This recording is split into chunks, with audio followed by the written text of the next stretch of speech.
So over time, and can I just make a very general point, opening point? This will take time. Okay. So the questions you've just been asking, and there's a sort of sense of, will all of this happen tomorrow? The answer is no. It will take a long time, but we must remain committed and patient, and we are. Yes, to a certain extent cooperating with Baghdad, but above all, with the Kurdistan regional government.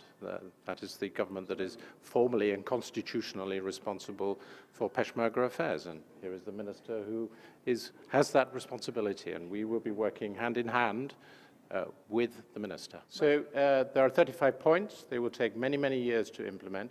We've started to build capacity so that in time the Peshmerga are able to reform themselves and not rely upon external influence and advisors and so on.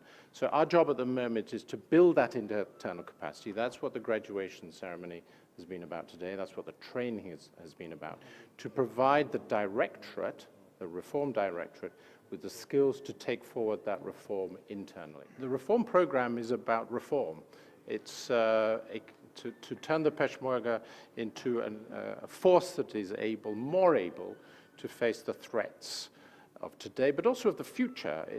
It was not comprehensible for us to imagine that the Peshmerga and other forces would face a threat of the sophistication of Daesh over the last few years.